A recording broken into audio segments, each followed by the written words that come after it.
Burja, seorang Raja Iblis yang menjalani hidupnya berdasarkan standar Raja Iblis yang ditetapkan oleh Raja Iblis pertama, duduk di atas tahtanya dengan pedang menembus jantungnya. Mengikuti standar tersebut, Burja membangun menara dan menculik para putri. Ia juga menangkap para pahlawan yang datang menyelamatkan mereka, berpesta di atas kemarahan dan kesedihan mereka, sembari melatih mereka. Meskipun menjadi Raja Iblis terkuat dalam sejarah, ia duduk di kubangan darahnya sendiri, bertanya-tanya bagaimana salah satu pahlawan rendahan yang ia remehkan bisa membuatnya tak berdaya semudah itu. Saat para pahlawan lainnya mengejeknya, ia pun menyadari kesalahannya. Para pahlawan yang ia kira sedang diintimidasi itu ternyata meremehkannya selama ini, membuktikan bahwa standar tersebut salah. Pahlawan itu akhirnya memenggak kepalanya. Namun Burja menggunakan sisa kekuatannya untuk meledakkan seluruh ruangan, berharap mendapatkan kesempatan kedua untuk mungkin menulis ulang standar tersebut. Burja tiba-tiba mendengar seseorang memanggil namanya, dan ketika ia membuka mata, ia mendapati dirinya berdiri di aula yang penuh dengan siswa sepertinya. Sambil bertanya-tanya apa yang sebenarnya terjadi, ia mendengar namanya lagi. Ia kemudian menyadari bahwa ia dipanggil ke atas panggung untuk menerima penghargaan. Saat ia naik ke panggung, ia diberikan lencana merah yang biasanya diberikan kepada siswa yang lulus dari Akademi Militer Raja Iblis. Pada saat itulah ia menyadari bahwa ia berada di upacara kelulusannya yang terjadi 15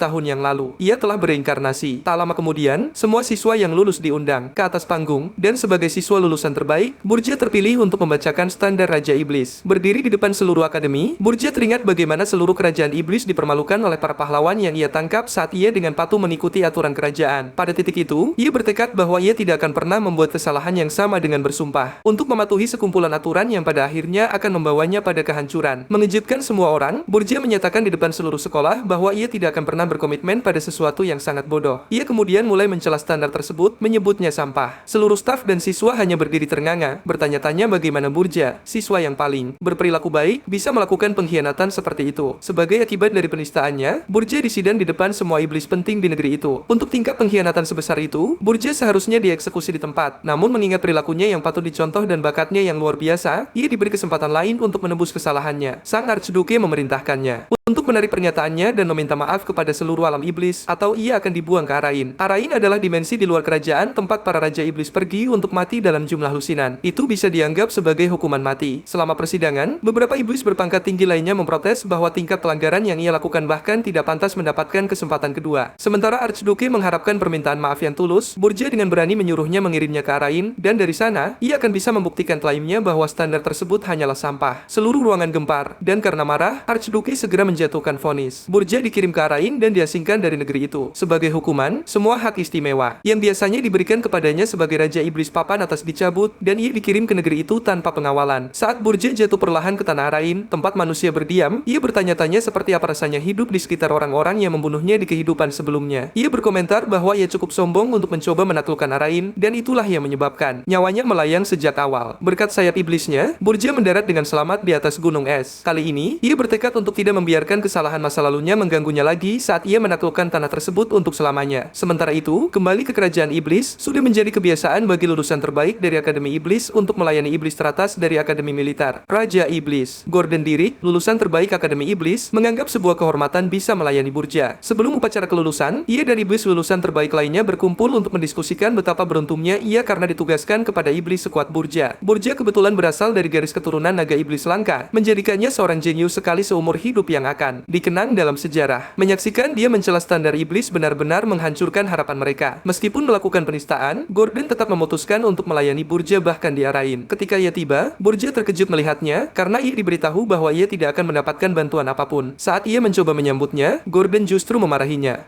Bertanya mengapa ia memilih untuk mempermalukan seluruh kerajaan dengan cara seperti itu. Burja hanya berdiri di sana, bertanya-tanya mengapa Gordon, yang tampaknya begitu tenang saat melayannya di kehidupan sebelumnya, kini benar-benar mengamuk di depannya. Ia mempertimbangkan untuk memberitahunya tentang regresinya, tetapi menyadari itu hanya akan membuatnya tampak gila. Jadi ia memutuskan untuk diam. Setelah menenangkan diri, Gordon meminta maaf atas tindakannya yang tidak sopan, menyatakan bahwa ia akan memenuhi tugasnya dan tetap melayani Burja. Menurut standar Raja Iblis, aturan pertama adalah bagi setiap Raja Iblis untuk membangun menara. Namun, menara itu seharusnya tidak dibangun di lingkungan yang terlalu keras agar mudah ditemukan oleh para pahlawan. Mengingat mereka saat ini berada di area yang penuh badai, Gordon menyarankan agar mereka pindah ke tempat lain karena akan sulit bagi manusia untuk sampai ke sana. Ia menambahkan bahwa monster hidup di area itu, jadi manusia secara alami tidak akan mau pergi ke sana. Namun Burja, yang memiliki rencananya sendiri, menyatakan bahwa justru disinilah ia akan membangun menaranya. Setelah mengatakan itu, ia menanam benih menara ke tanah dan memberinya makan dengan darahnya agar tumbuh. Gordon, yang memperhatikannya, bertanya bagaimana ia bisa bisa dengan mudah membuang harga dirinya sebagai Raja Iblis. Namun Burja hanya menjawab bahwa standar itu adalah sampah, terutama di Arain. Benih itu tiba-tiba memiliki kesadaran saat perlahan menilai tingkat kekuatan penggunanya. Setelah mengidentifikasi Burja sebagai iblis langka yang kuat, benih itu naik ke langit, membangun menara raksasa. Saat ia membangun menara itu, Burja menyadari bahwa alasan iblis terus mati di Arain pasti karena manusia mengetahui mekanisme penciptaan menara mereka setelah menghancurkan begitu banyak dari mereka. Mereka mungkin kemudian menggunakan pengetahuan tentang standar tersebut untuk melawan mereka. Ketika menara selesai dibangun, mereka berdua masuk dan menuju ke ruang tahta. Dalam perjalanan, Gorgon bertanya-tanya mengapa menara itu kosong, karena menara normal seharusnya secara alami dihuni oleh iblis penjaga dan monster. Ia kemudian ingat bahwa hak istimewa Burja dicabut, sehingga ia tidak akan mendapatkan bantuan dari kerajaan iblis. Mereka sampai di ruang tahta di lantai 5, dan saat Burja melangkah menuju tahtanya, Gordon menghentikannya, mengingatkannya tentang aturan kedua dari standar tersebut. Aturan itu menyatakan bahwa Raja Iblis harus menculik seorang pangeran atau putri, lebih disukai yang dekat dengan tahta, karena mereka menghasilkan lebih banyak energi iblis. Gordon memberitahu Burja tentang kerajaan terdekat dari pegunungan itu, mengharapkan ia menculik putri dengan urutan suksesi tertinggi, sehingga ia bisa menyerap kemarahan kerajaan mereka dan menggunakannya untuk tumbuh dengan cepat. Mengejutkan, Burja setuju untuk mengikuti aturan itu, tetapi menyatakan bahwa ia sudah memiliki putri yang ingin diculik. Meskipun Gordon bersikeras membantu, Burja menyuruhnya tinggal dan menjaga menara. Ia kemudian berangkat untuk menculik putri dengan kehadiran paling minim dari kerajaan terjauh dari menara, putri ke-13 dari kerajaan Hildrian. Ketika Burja sampai di kerajaan itu dan menemukan sang putri, ia memberitahunya tentang niatnya untuk menculik sang putri. Mengejutkan, sang putri hanya bertanya apakah ia yakin bisa menanganinya. Merasa terkejut, Burja dengan berani menjawab bahwa ia adalah seorang Raja Iblis, jadi ia pasti bisa menanganinya. Sang putri kemudian menyerah dengan mudah, memintanya untuk membawanya. Pada titik ini, Burja bahkan lebih terkejut. Ia bertanya apakah sang putri diam-diam merencanakan sesuatu, dan ia menjawab bahwa ia selalu berpikir nasib yang sama akan menimpanya sejak ia lahir. Ia memperingatkannya bahwa ia tidak akan lengah, tetapi ia memintanya untuk santai, menyatakan bahwa tidak mungkin ia tahu sebelumnya bahwa ia akan datang pada hari itu. Burja kemudian setuju dan melanjutkan untuk membawanya bersamanya. Ketika ia tiba kembali di menaranya, ia menyerahkannya kepada Gordon, yang masih cukup kesal dengan pilihannya. Ia meminta Gordon membawanya ke lantai 4, dan Gordon cukup terkejut karena ia mengira ia akan ditempatkan di penjara. Burja kemudian memberitahunya bahwa sang putri tidak menunjukkan perlawanan sama sekali, jadi ia ingin menunjukkan sedikit keringanan hukuman kepadanya juga. Lantai 4 ternyata dingin dan kosong. Ketika sang putri dibawa ke sana, kesadaran tentang penculikan itu akhirnya menghantamnya saat ia menyadari bahwa ia mungkin tidak akan bisa lagi merasakan kehidupan mewahnya. Namun, entah mengapa, ia merasa lantai yang gelap dan dingin itu nyaman. Keesokan harinya, Burja menerima undangan dari Menara Binatang yang telah didirikan di Arain Jauh. Sebelum kedatangannya, Gorgon memberitahunya bahwa itu mungkin undangan untuk menyambutnya sebagai Raja Iblis baru, tetapi Burja menjawab bahwa itu kemungkinan besar hanyalah upaya menyedihkan untuk mengerjainya. Raja Iblis pada dasarnya terlalu bangga untuk bekerja sama dengan siapapun. Namun, di Arain, faktor yang belum pernah terjadi sebelumnya, para Raja Iblis dipaksa untuk melawan harga diri mereka dan bekerja sama. Burja telah mengabaikan mereka di kehidupan masa lalunya, menganggap mereka berpikiran lemah, tetapi sekarang setelah ia berada di antara mereka, ia memutuskan tidak ada salahnya untuk melakukan sedikit pertukaran dengan mereka. Kemudian, ketika mereka tiba di Menara Binatang, mereka bertemu dengan iblis seperti serigala yang memperkenalkan dirinya sebagai Drakson, Raja Iblis Binatang. Drakson mengaku telah menguasai wilayahnya selama 70 tahun, bertanya apakah Burja adalah Raja Iblis yang baru sambil mencoba mengintimidasinya. Ia mengungkit masalah ejekan Burja, tetapi Burja membalas, bertanya apakah ia di sini untuk mengejeknya. Tidak menyerah, Burja bertanya kepadanya dengan cara yang sangat tidak sopan untuk langsung ke intinya. Drakson kemudian memberitahunya bahwa Archduke telah memerintahkannya untuk mengawasinya sepanjang waktu. Mendengar itu, Burja sengaja mengejek Archduke, menyebutnya kakek vampir yang berisik. Drakson menjadi geram ketika ia mendengarnya memanggil Archduke dengan cara seperti itu. Ia menjatuhkan sepotong besar daging yang sedang ia makan dan meminta Burja untuk menjilatnya, atau kekurangan ajarannya tidak akan diampuni. Burja hanya bertanya apakah ia benar-benar tidak tahu mengapa ia berada di Arain. Drakson menjawab bahwa ia diasingkan karena mengejek standar Raja Iblis. Burja kemudian menginjak daging yang dijatuhkan Drakson hingga retak tanahnya. Ia menunjukkan bahwa dilarang juga bagi Raja Iblis untuk membunuh satu sama lain dalam tradisi yang sama. Namun menatap mata Drakson dengan tajam, bertanya apakah ia terlihat seperti tipe orang yang mengikuti aturan seperti itu. Pada saat itu, Drakson merasakan hawa dingin merambat di tulang punggungnya karena ia belum pernah bertemu iblis dengan tingkat aura seperti itu. Berkeringat di bawah kulitnya, ia buru-buru memberitahunya bahwa Archduke telah memintanya untuk memastikan apakah ia telah menculik seorang putri seperti yang diharapkan. Ia menyatakan bahwa jika Burja tidak melapor dalam waktu sebulan, ia akan kehilangan otoritasnya. Namun Burja memotongnya, memberitahunya bahwa itu sudah beres karena ia sudah menculik seorang putri yang sesuai dengan seleranya. Ia kemudian pergi segera setelah itu bersama Gordon. Kembali ke menaranya, Gordon berkomentar bahwa Burja akhirnya menunjukkan keagungan seorang Raja Iblis, dan Burja menjawab bahwa itu hanyalah sesuatu yang harus ia lakukan untuk menjaga Raja Binatang itu dari punggung mereka untuk sementara setidaknya, meskipun ia menyuruh Gordon untuk bersiap menghadapi yang terburuk di setiap saat. Tak lama setelah ia meminta Gordon untuk pergi dan memeriksa kondisi sang putri sambil menyatakan menyatakan bahwa mereka perlu menemukan cara untuk memanfaatkannya dengan baik. Ketika Gordon pergi, Burja berpikir dalam hati tentang betapa merepotkannya hal-hal dia lain karena ada kemungkinan Raja Iblis lain mungkin juga menyimpan dendam padanya. Ia kemudian menyadari bahwa konsekuensi dari mengejek standar mungkin sebenarnya di luar jangkauannya. Sambil melamun, ia berkomentar bahwa bahkan jika ia diberi kesempatan lagi, ia tetap akan membuat keputusan yang sama karena ia lebih baik mati daripada membuat kesalahan yang sama dengan menundukkan kepala pada sampah. Burja kemudian memutuskan untuk memeriksa saldo poinnya untuk hadiah yang didapat karena menculik seorang putri. Karena ia telah menculik salah satu putri dengan peringkat rendah, ia berharap hadiahnya hanya beberapa ratus poin energi iblis. Ketika ia memeriksa saldonya, ia terkejut mengetahui bahwa ia telah dianugerahi 13.000 poin. Sambil bertanya-tanya mengapa ia mendapatkan begitu banyak poin, ia menerima rekaman video dari Drakson yang memberi selamat atas prestasinya. Drakson menyatakan bahwa ia benar-benar terkesan karena apa yang dicapai Burja sama sekali bukan tugas yang mudah. Masih bertanya-tanya apa yang terjadi, Gordon kembali memanggil Burja tentang masalah dengan lantai 4. Ketika Burja sampai di sana, ia terkejut melihat bahwa ruangan yang tadinya kosong kini telah menjadi ekosistem yang penuh dengan kehidupan. Ia merasa aneh karena dari pengetahuannya, hanya satu spiritualis di benua itu yang mampu melakukan sesuatu seperti itu, dan itu jelas bukan putri ke-13. Saat itulah ia sadar bahwa putri yang ia culik bukanlah putri ke-13. Ketika ia bertanya tentang hal itu, sang putri hanya tersenyum padanya dan memperkenalkan dirinya sebagai Ernan Hilderin, putri pertama dari kerajaan Hilderin. Sementara itu, di kerajaan Hilderin, laporan sampai ke raja tentang penculikan tiba-tiba terhadap putri pertama dan yang paling berharga. Raja kemudian segera menjadi murka saat ia memanggil pahlawan terkuat dari seluruh kerajaan untuk membunuh Raja Iblis yang bertanggung jawab dan membawa kembali putrinya. Ernan menyeringai pada Burja mengingatkannya bahwa ia bertanya padanya sebelumnya apakah ia bisa menangani dirinya. Menyadari bahwa ia adalah penyihir elemen jenius yang penuh dengan mana, ia bertanya padanya bagaimana ia bisa menipunya saat itu. Ernan kemudian menunjukkan sebuah cincin yang ia klaim bertanggung jawab untuk menyembunyikan mananya dan menyebutnya sebagai pusaka keluarga. Setelah berhasil menipunya, ia bertanya apakah ia ingin mengembalikannya. Tapi Burja mempertimbangkan peluangnya. Ia memikirkannya dan mencatat bahwa tidak hanya ia akan diejek dan dianggap pengecut, tetapi akan lebih sulit baginya untuk mengumpulkan energi iblis. Jadi karena alasan ini, ia harus terus melakukannya. Tiba-tiba, ia mendapat pemberitahuan bahwa ia telah menjadi sasaran dan kemarahan telah dikirimkan kepadanya. Ini meningkatkan poin energi iblisnya. Burja kemudian memberitahu Ernan bahwa tidak ada yang berubah, tidak peduli siapa dia, dan dia tetap sanderanya. Sementara itu, di Hilderin, Raja berteriak pada anak buahnya untuk membunuh Raja Iblis dan membawa kembali putrinya. Mereka mencoba menenangkannya karena mereka bahkan tidak tahu siapa yang mereka hadapi. Mereka juga menyuruhnya untuk menunggu sementara patroli mereka kembali dengan info. Namun penguasa yang marah itu berteriak pada mereka untuk bergegas dan mencari tahu. Saat ia berteriak pada mereka mengatakan mereka tidak melakukan apa-apa, penasihat kerajaannya memberitahu dia ada sesuatu yang salah. Ia memberitahu Raja bahwa Raja Iblis nafsu baru saja menculik pangeran bangsa lain dan itu membawa kemarahan terlalu banyak yang menyebabkan kematiannya oleh para pahlawan. Meskipun dalam situasi seperti itu, Raja Iblis lain muncul entah dari mana untuk menculik Ernan. Semua orang memproses apa artinya dan Raja berkata Raja Iblis itu pasti yang baru. Beberapa detik kemudian, seorang penjaga melaporkan bahwa mereka telah menemukan jejak sihir teleportasi yang menuju ke utara dan tujuan yang diasumsikan adalah pegunungan Urgis. Terkejut, Raja menyadari betapa jauh jaraknya dari kerajaan mereka. Kembali ke kastil Burja, Gordon memberitahu Burja bahwa pasukan Hilderin akan segera tiba. Dan ia bertanya pada Burja apakah mereka tidak akan terlalu banyak untuk ditangani. Mengejutkan, Burja tersenyum dan memberitahunya untuk tidak khawatir karena kerajaan Hilderin tidak akan bisa muncul. Ia menjelaskan dengan mengatakan menaranya berada di ujung utara benua yang merupakan yang terjauh dari kerajaan Hilderin. Karena itu, semua negara yang terletak di antara mereka tidak bisa membiarkan pasukan Hilderin berbaris. Melalui tidak punya pilihan, mereka akan dipaksa untuk mempekerjakan serikat pahlawan. Tepat seperti yang diprediksi Burja, Raja Hilderin menghubungi serikat pahlawan untuk meminta bantuan. Kemudian di serikat, banyak pahlawan mengetahui bahwa putri Ernan telah diculik. Namun setelah melihat bahwa tujuannya adalah Urgis, mereka menolaknya karena tempat itu dikenal penuh dengan monster mengerikan. Beberapa tidak peduli dan mereka tidak keberatan jika Raja Hilderin menderita. Burja menjelaskan strateginya yang sempurna kepada Gordon dengan memberitahunya bahwa serikat pahlawan tidak akan bergeming karena mereka peduli dengan uang dan tidak akan ingin mempertaruhkan nyawa mereka dengan pergi ke tempat yang berbahaya. Ia membuatnya dikenal bahwa itulah alasan ia membangun menara di Urgis. Gordon terkejut dengan pengetahuan Burja dan ia bahkan bertanya-tanya apakah Burja pernah ke Erin sebelumnya. Beberapa saat kemudian, Raja marah setelah mengetahui bahwa tidak ada pahlawan yang mau mengambil pekerjaan untuk menyelamatkan putrinya. Selama waktu itu, Burja membuat rencana mengetahui akan butuh waktu bagi Raja untuk membentuk serikat yang tepat untuk mengejarnya. Ia memeriksa jendela statusnya dan melihat bahwa ia tidak memiliki cukup energi iblis untuk menghadapi seluruh pasukan pahlawan. Ia teringat rasa takut saat mengingat pahlawan masa lalu yang membunuhnya. Jadi ia memberitahu Gordon untuk menghubungi Drakson dan ia akan menjual energi iblis sebagai ganti uang. Asistennya lambat memproses apa yang baru saja ia dengar. Namun ketika itu masuk akal, ia berteriak karena terkejut dan bertanya-tanya apakah Burja sudah gila. Ini karena energi iblis adalah mata uang impian yang memungkinkan iblis melampaui batas mereka. Singkatnya, semakin banyak energi iblis, semakin mengintimidasi dan kuat iblis tersebut. Jadi terdengar konyol bahwa Burja ingin menjual milik miliknya. Burja menegaskan sekali lagi dan memberitahu dia bahwa ia tidak akan bisa menghentikan para pahlawan dengan jumlah energi iblis itu, tetapi dengan uang manusia, ia bisa mencoba. Setelah menghubungi Drakson dan menjual beberapa poin energi iblis, Burja pergi ke tempat kerja Holton, sebuah tempat di dekat kota benteng pegunungan Urgis. Saat berlari menuju gerbang kota, para penjaga mencoba menghentikannya, tetapi Burja tidak berhenti berlari. Sebaliknya, ia memperkenalkan dirinya sebagai tentara bayaran dan kemudian melemparkan mereka koin emas. Mereka membiarkannya masuk dan mulai berdebat tentang bagaimana mereka akan membaginya. Burja, yang baru di kota itu, menyadari bahwa ia akan membutuhkan pemandu sehingga ia menuju ke markas serikat tentara bayaran. Di sana, ketua serikat minum dan mengoceh tentang betapa palsunya rumor tentang Raja Iblis baru. Orang-orang lainnya di serikat memberitahunya tentang Ernan yang diculik oleh Raja Iblis baru, tetapi si pemabuk itu menepis ide itu. Ia percaya itu terlalu tidak logis karena betapa jauhnya Urgis dan Hildrin. Orang-orang juga berbicara tentang bagaimana semua itu adalah fasad untuk memeras lebih banyak uang. Ia tertawa dengan mereka semua mengenai para pahlawan yang akan melakukan apa saja untuk mendapatkan lebih banyak uang. Dari belakang, Burja mengejutkannya setelah mempelajari beberapa hal. Melihat bahwa mereka cukup berpengetahuan, ia memerintahkan salah satu dari mereka untuk tinggal sementara yang lain harus pergi. Mereka tersinggung dan menyerang untuk menjatuhkannya di tempat, tetapi Burja mengalahkan mereka dengan sangat mudah sehingga mereka terkapar di tanah. Seorang pria besar bahkan menyerangnya dengan palu, tetapi Burja menghentikan serangannya dengan lengannya sebelum memukul pria itu hingga terlempar. Saat pemanah bersiap dan mencoba menjatuhkannya, si pemabuk dari tadi menggertakkan giginya karena takut setelah menyadari betapa menakutkannya Burja. Sementara itu, di luar serikat, orang yang lewat mendengar keributan dan mereka tidak merasa terkejut karena itu bukan hal yang aneh. Setelah beberapa saat, semuanya menjadi tenang jadi Burja berbicara kepada satu-satunya orang yang sadar di ruangan itu, memberitahunya bahwa ia akan mengampuninya jika ia menjawab pertanyaannya. Pria itu menyerah dan memohon nyawanya. Burja kemudian menanyakan lokasi pasar Buddha jadi pria itu membawanya ke sana. Burja melihat bahwa mereka hanya manusia jadi ia bertanya apakah ada ras lain. Sambil melakukannya, ia menyerahkan kepada pria itu dompet besar berisi kain emas. Si pemabuk itu langsung memimpin jalan sambil menyeringai lebar. Di sana, Burja mengetahui bahwa manusia dan iblis memiliki satu kesamaan. Mereka bisa melakukan apa saja untuk keinginan mereka. Saat pria itu membawa Burja ke ruangan terpisah, Burja teringat memberitahu Gordon tentang rencananya untuk mendapatkan Buddha Elf, lebih disukai untuk bertindak sebagai mata-mata dan menciptakan kekacauan di antara para pahlawan. Selama waktu itu, pahlawan Hill dan Cargill dari Hildrin bertemu dengan Raja dan berjanji untuk menyelamatkan sang putri dan membawa kepala Raja Iblis atas nama keadilan. Di pasar budak, Burja percaya menggunakan elf untuk operasinya akan sangat bagus karena elf sangat polos. Tuan Buddha muncul dan bertanya kepada Burja siapa yang ia beli. Burja memberitahunya bahwa ia akan mengambil elf itu. Kemudian ia memberitahu Tuan Buddha bahwa Kapten Serikatlah yang akan membayar. Pria itu terkejut, tetapi ia tetap tenang setelah Burja menanyainya. Kapten setuju dan menyerahkan kepada Tuan Buddha sejumlah uang. Burja kemudian memberitahu mereka untuk permisi sementara ia berbicara dengan elf itu. Secara pribadi, Tuan Buddha memberinya peringatan bahwa elf itu mungkin akan mengamuk, tetapi Burja memberitahunya untuk tidak khawatir tentang itu karena ketua serikat akan membayar kerusakan apapun yang disebabkan. Ditinggal sendirian, Burja berjalan ke dalam sangkar dan secara ajaib melepaskan belenggu yang mengikat elf itu. Setelah merasakan energinya, elf itu menyimpulkan Burja bukanlah manusia melainkan iblis. Ia bertanya kepada Burja apa urusannya dengan dia. Burja memberitahunya bahwa ia ingin memberinya kesempatan untuk membalas dendam pada manusia. Elf itu mengakui tawaran itu menggoda, tetapi kemudian ia mengatakan ia tidak bisa mempercayai iblis seperti manusia. Burja memberitahunya bahwa ia berbeda, dan ia bersumpah untuk membebaskannya dalam 50 tahun ke depan jika ia melakukan perintahnya. Ia mengingatkan elf itu betapa singkatnya 50 tahun dibandingkan dengan umur mereka. Tetap saja, elf itu mengingatkan Burja bagaimana selalu menjadi tujuan iblis untuk menghancurkan pohon dunia bersama dengan dunia yang dilayani dan dilindungi oleh para elf. Jadi ia merasa sulit untuk mempercayai Burja. Ia kemudian memikirkannya dan merasa aneh bagi seorang iblis untuk mencari bantuan elf. Setelah mendengarkannya, Burja bersumpah pada standar Raja Iblis untuk memenuhi. Berge menepati janjinya untuk tidak melukai pohon dunia. Sang elf menyadari betapa seriusnya Berge karena dia tahu betapa tingginya standar seorang Raja Iblis. Berge kemudian melepaskan belenggu di anggota tubuh elf itu dan menuntutnya bersumpah demi pohon dunia untuk setia kepadanya selama 50 tahun ke depan. Sang elf merasa Berge sangat aneh. Dia memperkenalkan diri sebagai Granada dari suku Mapley dan berkata hanya akan bersumpah setelah melihat Raja Iblis yang memutus Berge. Berge dengan santai mengaku bahwa dialah sang Raja Iblis, membuat Granada tertawa terpingkal-pingkal. Dia menganggapnya lelucon konyol karena mustahil seorang Raja Iblis meninggalkan menaranya, tempat di mana dia paling kuat, hanya untuk berbicara langsung dengan seorang budak. Sambil tertawa habis-habisan, Granada sesumbar akan mengabdi selama 100 tahun jika Berge benar-benar sang Raja Iblis. Berge menerima tawaran itu, dan setibanya mereka di lantai 5 menara, Berge duduk di singgasananya dan mengingatkan Granada tentang kontrak jarak 100 tahun tersebut. Granada berteriak marah karena merasa ditipu, baginya kastel Raja Iblis tidak mungkin sesepi dan kosong seperti ini. Dia mengeluh bahwa dengan kondisi menara yang sekarang, Berge tidak akan bertahan setahun dan kelompok pahlawan akan menghancurkannya. Granada pun menolak bekerja sama. Namun, Berge melepaskan aura dahsyatnya sambil mengingatkan kembali soal kontrak mereka, dan seketika itu juga Granada mengubah keputusannya. Aura luar biasa itu adalah bukti nyata dan membuat Granada sadar bahwa Berge adalah sosok yang asli. Terlebih lagi, Granada teringat saat perjalanan menuju menara tadi, semua iblis raksasa yang mengintai di pegunungan tidak menyerang mereka. Hal itu mengonfirmasi teorinya bahwa Berge memang sang Raja Iblis. Granada kemudian membungkuk dan melakukan apa yang dijanjikannya selama 100 tahun. Setelah sumpahnya, dia mengharapkan tugas penting. Namun sang Raja Iblis justru mengejutkannya dengan memintanya menyiapkan makanan. Tak lama kemudian, Granada memasak di dapur sambil bertanya-tanya apakah hanya karena ini Berge jauh-jauh datang ke kota. Dia lalu melihat seorang wanita aneh dengan elemen-elemen yang melayang menawarkan bantuan. Setelah persiapan selesai, mereka berkumpul di ruang makan untuk menikmati hidangan tersebut. Di sana, Granada baru mengetahui bahwa orang yang membantunya memasak adalah putri pertama dari Hildebrand. Dia langsung kehilangan akal sehatnya sambil membentak Berge karena melakukan hal yang sangat berisiko meskipun tidak memiliki pertahanan terhadap para pahlawan. Gordon bahkan mengangguk setuju. Namun Berge memberitahu Granada bahwa itulah alasan dia membelinya. Dia menenangkan sang elf dan menyuruhnya makan. Sang Raja Iblis mencicipi makanannya dan memujinya. Herman juga menyela bahwa dia ikut membantu, membuat sang elf bingung tentang apa yang benar dan salah di dalam menara ini. Beberapa saat kemudian, Berge membawa Granada ke lantai 4. Di sana, sang elf bertanya apakah dia harus melawan para pahlawan. Berge melarangnya dan menyatakan bahwa jika para pahlawan sudah mendekati menara, maka itu adalah akhir baginya. Dia memberitahu Granada bahwa tugas sebenarnya adalah mengacaukan dunia manusia. Berge menegaskan hal itu, namun sebelumnya, dia ingin memuji kemampuan sang elf. Granada secara logis mempertanyakan kewarasan Berge karena dia tahu tidak mungkin bisa mengalahkan Raja Iblis di menaranya sendiri. Karena itu, Berge memberi kompensasi dalam latihan tanding mereka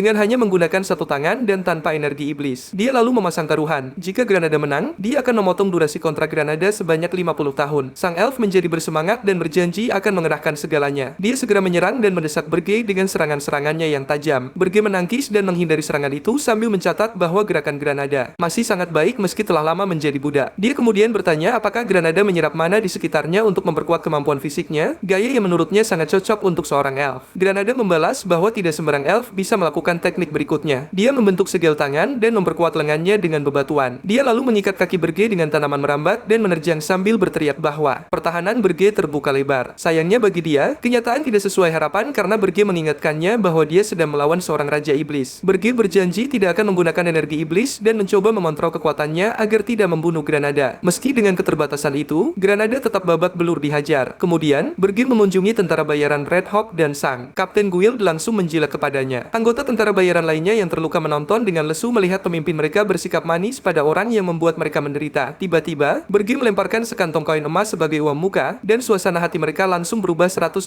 derajat. Mereka ikut memuji Berge bersama pemimpin mereka, membuat sang kapten bertanya-tanya apakah dia harus mencari tim baru. Setelah itu, Berge memberitahu bahwa dia akan menambah anggota baru ke tim mereka. Sang kapten langsung setuju, meski anak buahnya sempat mencoba menghentikannya. Namun begitu mereka melihat Granada, yang tampak jauh lebih menderita daripada mereka menangis pilu dan menerimanya sebagai rekan. Berge hanya mengamati mereka sambil mencatat bahwa meski mereka bertingkah mediocre, mereka sebenarnya sangat kompeten. Berge berhitung dan menyadari bahwa Hillen, pahlawan Hildebrand yang mengalahkan Raja Iblis Nafsu, akan segera datang. Jadi, Berge memerintahkan Red Hawk untuk menyelidiki Hillon. Setelah kembali ke menara, Berge merasa sudah waktunya untuk menjadi lebih kuat. Biasanya, poin energi iblis digunakan untuk memperkuat menara atau sang Raja Iblis itu sendiri. Namun karena Berge telah menjual semua poinnya, satu-satunya cara baginya untuk menjadi kuat adalah menggunakan bunga roh Spirit Blossom. Itu adalah kristal mana yang tumbuh setelah menyerap mana alam dan setelah dikonsumsi akan memberikan peningkatan kekuatan yang luar biasa. Dalam kondisi normal, alam telah dirusak oleh manusia. Namun pegunungan Urges adalah tempat yang dipenuhi monster kuat, sehingga bunga roh di sana pasti telah menghabiskan waktu bertahun-tahun menyerap mana alam secara alami. Hasilnya, energi bunga tersebut menjadi sangat murni. Berge pun berangkat untuk mencari bunga roh, namun Gordon menghentikannya dan mengingatkan bahwa itu sangat berisiko dan sulit ditemukan karena monster akan menyerang saat mereka melihat adanya celah. Berge berkata dia bisa menangani monster dengan mudah, namun mencari bunga roh akan sulit tanpa pendeteksi mana. Secara kebetulan, mereka mendengar ketukan di pintu dan melihat Herman bertanya apakah mereka sedang sibuk. Sebuah ide langsung muncul di benak Berge, lalu dia membawa Ernon keluar dari menara bersamanya. Saat mereka meninggalkan tempat itu, Ernon bersorak kegirangan karena merasa bosan belakangan ini. Dia lalu menyuruh Berge menepati janji untuk membiarkannya mendekorasi lantai 4 sesuka hati jika dia berhasil menemukan apa yang dicari Berge. Berge setuju sambil bertanya-tanya apa maksudnya karena Ernon sudah mendekorasi tempat itu. Saat Ernon bersyukur karena telah menutup pintu, Berge merangkulnya dan langsung terbang tinggi ke udara. Awalnya, Ernon berteriak ketakutan, namun setelah beberapa detik, dia membuka mata dan melihat betapa luasnya dunia ini. Dia terkesan karena belum pernah melihatnya karena selalu dikurung di kerajaannya untuk berlatih dan belajar. Dia selalu mengira akan melakukan itu sampai ajal menjemput, namun disinilah dia, memandang melintasi pegunungan. Dengan gembira, dia bertanya kepada Berge apakah dia tahu bahwa dialah satu-satunya manusia yang pernah terbang di atas pegunungan Urgas. Berge tidak peduli dan memanggilnya putri, namun Ernon memintanya memanggil dengan namanya saja. Berge terdiam sejenak, lalu mengangkat tangan Ernon dan mengingatkannya bahwa dia adalah tawanan, jadi jangan bertingkah semaunya. Setelah mengancam akan memurungnya di penjara bawah tanah, Ernon patuh dan mengirimkan roh-rohnya untuk mencari bunga roh. Berge percaya akan butuh waktu lama bagi roh-roh itu untuk menemukannya karena luasnya pegunungan. Namun dia bersyukur karena itu akan jauh lebih cepat daripada dia dan Gordon. Yang mengejutkan, roh-roh itu kembali lebih cepat dari perkiraan dan Ernon memberitahu bahwa mereka telah menemukannya. Ketika mereka sampai di sana, bunga roh tersebut dijaga oleh para orc murni. Berge mencoba bersikap sopan dengan memerintahkan mereka untuk mematuhi dia dan menyerahkan bunganya. Namun para monster itu menolak karena mereka tahu dia adalah Raja Iblis. Berge menyadari bahwa logika tidak berlaku bagi makhluk mirip kera itu, jadi dia memutuskan untuk bertarung. Dia membakar mereka hingga hangus dengan api kegelapannya, dan betapa kuatnya dia membuat Ernon terkejut. Saat malam tiba, Berge telah berhasil menumbangkan para orc. Dengan rintangan yang sudah hilang, Ernon menatap bunga roh itu dari dekat dan mencatat betapa murninya mana di sana. Berge menegurnya agar tidak mendambakannya dan mengambil tanaman itu. Dia lalu berkata bahwa Ernon boleh memilikinya jika dia berhasil menemukan lebih banyak lagi. Sayangnya, mereka tidak menemukan yang lain, jadi Berge membawa Ernon kembali ke menara. Di menara, Berge mengamati bunga roh itu dan mengakui bahwa Ernon lebih cakap dari yang dia duga. Tiba-tiba, Gordon memberitahu bahwa dia menerima pesan dari Granada. Wajahnya tampak suram saat memberitahu Berge bahwa Hilon telah bekerja sama dengan 32 pahlawan lainnya, dan mereka telah berangkat dari ibu kota Hildren. Dia mengatakan mereka tidak menuju langsung ke Urgas, melainkan membentuk tim dan menyelesaikan misi penduduk desa. Dengan begitu, mereka akan menjadi lebih kuat dalam perjalanan menuju Urgas. Dia menunjukkan rencana yang telah disiapkan untuk menghadapi perjalanan para pahlawan, namun Berge mengejutkannya dengan menolak rencana tersebut. Dia memberitahu Gordon bahwa mereka tidak akan mengirim monster atau gangguan ke perjalanan para pahlawan karena gangguan setengah-setengah hanya akan membuat para pahlawan semakin kuat. Dia kemudian memerintahkan Gordon untuk menyuruh Granada agar para tentara bayaran mengikuti perjalanan pahlawan dan membangun kepercayaan dengan membantu mereka. Gordon merasa Berge kembali tidak mengikuti standar. Dengan cemas, dia mengingatkan Berge bahwa mereka tidak bisa menghentikan para pahlawan dengan menara mereka saat ini, namun Berge menyuruhnya tidak khawatir. Dia berkata akan memperkuat menara dengan bantuan seorang kurcaci, dwarf. Pada titik ini, Gordon mulai hilang kesabaran karena baginya, Berge hanya mengumpulkan berbagai ras alih-alih memikirkan cara melawan pasukan pahlawan. Dia membentak Berge bahwa mereka akan menjadi bahan tertawaan jika ada kurcaci di menara mereka. Berge menatapnya dengan serius sambil mengeluarkan sihir gelapnya, memaksa Gordon untuk diam. Berge kemudian meralat ucapannya dan mengatakan dia butuh kurcaci untuk membuat alat-alat sihir. Dia mengingatkan Gordon bahwa para pahlawan terbiasa disambut di lantai 1 dengan monster lemah, namun dia akan membuat kasus yang berbeda. Dia lalu membocorkan betapa terkejutnya para pahlawan nanti saat mereka disambut dengan puluhan meriam di lantai pertama. Gordon memikirkannya sejenak, namun kemudian berkata itu sangat jauh dari standar yang ada. Dia menoleh ke singgasana lagi dan melihat Berge telah terbang pergi. Membuatnya panik karena percaya sang Raja Iblis mungkin sedang pergi untuk menculik orang lain lagi. Sementara itu, di Wolfnear, kota bawah tanah kurcaci, pandai besi kurcaci terbaik, Logger Frederick menjadi target Berge berikutnya.